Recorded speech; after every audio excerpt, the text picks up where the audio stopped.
Konsepsi agama itu kan bisa diuji dalam 3 aspek, ya kan. Satu aspek ketuhanan teologinya, yang kedua aspek ibadah, tata cara dia ibadah, yang ketiga muamalah, yang mengatur pedoman dalam berinteraksi secara sosial, Iya. ya kan.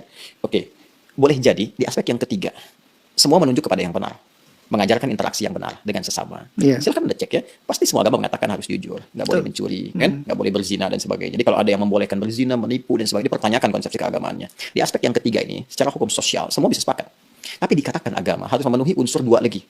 Konsepsi ibadahnya bagaimana? Di agama pasti ada ibadah, karena ibadah itu konsekuensi dari keadaan seorang hamba yang menuhankan sosok Tuhan. Pembuktian dari sifat menuhankan itu adalah ibadah. Harus menyembah Tuhannya. Bagaimana konsepsinya? Caranya bagaimana dia beribadah?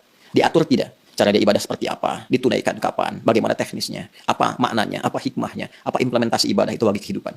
Di titik ini pasti akan ada perbedaan. Oke, Iya, saya sebagai Muslim, ya dengan saudara-saudara kita sebangsa setanah air dengan Muslim, konsepsi ibadahnya pasti beda.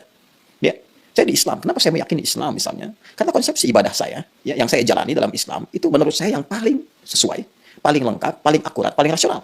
Ya, dari sisi sholatnya misalnya, ibadah pokok itu kan sholat. Waktunya jelas diatur. Kapan saya mesti sholat? Panggilannya jelas.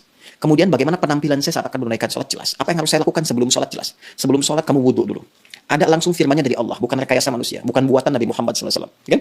Langsung dari Tuhan. Nih, Quran surah ke-5 ayat yang ke-6. Ini cara wudhunya begini, diatur, diterangkan oleh Rasul. Begini prakteknya. Kemudian sebelum sholat kenakan pakaian yang terbaik. Bahkan sejak ada panggilan dari masjid kita dengar. Quran surah ke-7 ayat 31. Ya bani Adam khudzu zinatakum inda kulli masjid. Kemudian setelah itu diatur bagaimana cara memulai ibadahnya. Dari mulai takbir pembuka sampai dengan salam. Dijelaskan selain cara, maknanya apa? Kenapa tangannya begini? Kenapa bacaannya ini? Artinya apa? Hikmahnya apa? Lalu kaitan dengan implementasi kehidupannya bagaimana? Apa dampak salat kepada kehidupan? Turun banyak ayat. Inna salata tanha 'anil fahsya'i wal munkar. Quran surah ke-29 ayat ke-45. Nanti salat ada kaitan dengan ketenangan hati, salat kunci kebahagiaan, kesuksesan, dan dibuktikan oleh jejak sejarah. Orang-orang dulu ketika dia salatnya benar, terjadi itu semua. Nah, ini yang menjadikan kita yakin sebagai Muslim memeluk Islam. Bagi penganut agama lain punya konsepnya sendiri. Kita nggak bisa paksakan semua sama di titik ini dalam konsep keberagaman. Apalagi kalau sudah masuk ke konsep teologis ketuhanan. Ya kan? Nah, untuk menentukan agama ini, ya benar sebagai agama, kan mesti punya konsep ketuhanan.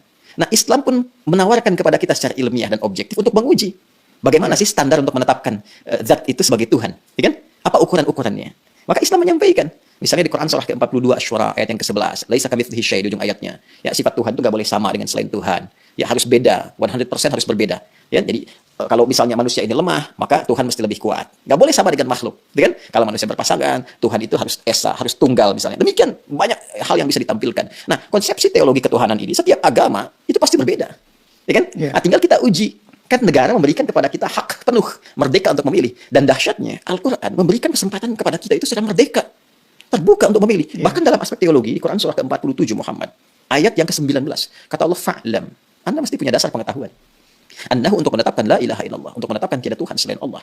Jadi untuk menetapkan konsep ilahiyat, teologis, ketuhanan, yang meyakinkan kepada kita, oh ini Tuhan saya Allah. Ya kalau ditanya kenapa Anda nggak pilih Tuhan yang lain, kata Allah, Anda jangan sekedar bersyahadat, misalnya mengatakan asyhadu an la ilaha illallah. Itu syarat pertama menjadi Muslim, syahadat. Tapi kalau Anda ingin kuat, ya dengan syahadat itu, dengan keyakinan teologi Anda itu, menuhankan Allah. Ini ilmunya loh. Makanya di Islam ada akidah, ilmu tauhid, fikul akbar. Nah, jadi boleh jadi semua agama itu punya konsepsi yang sama dalam aspek muamalat, interaksi sosial yang membawa norma-norma kehidupan dalam ragam interaksi sosial. Tapi bisa berbeda dalam konsepsi ibadah dan ketuhanan. Dan aspek ketuhanan yang paling pokok. Ya kan? Jadi kalau semua sama, berarti kan mesti ada yang spesial yang beda kan? Iya, betul. Nah, itu yang menjadikan Anda, saya, kita melihat yang spesial ini bagi saya, konsepsi Islam sangat jelas, tidak ambigu. Ya, menentukan ketuhanan jelas. Fa'lam annahu la ilaha illallah. Innani anallahu la ilaha illa ana fa'budni. Ya, saya Allah, kata Allah, enggak ada Tuhan yang dipertuhankan selain saya. Ya, maka sembah saya. Nah, saya mencari, saya membandingkan, melihat dengan keyakinan lain, saya temukan yang paling jelas, tidak ambigu, tidak susah dipahami sebagai Muslim ya. Ya, dan saat yang bersamaan ketika kita meyakini Allah pun sebagai Tuhan, memeluk Islam, beribadah dalam Islam, saat yang bersamaan tetap diminta oleh Al-Qur'an la ikraha fid din, enggak boleh paksa orang. Indah enggak? Iya, indah sekali. Lakum dinukum waliyadin. Hormati keyakinan orang lain. Kamu meyakini Islam sebagai agama yang benar, ya, tapi hormati orang lain juga. Ya, jelaskan keislaman Anda itu lewat penampilan Anda, karakter Anda, perilaku Anda, sifat dan sikap Anda. Kalau ditanya, jelaskan, jawab dan sebagainya. Indah enggak? Indah, Pak. Ya, jadi di situ titik perbedaannya. Jadi nggak bisa kita katakan semua agama sama, karena konsepsi dasarnya itu berbeda. Iya, iya.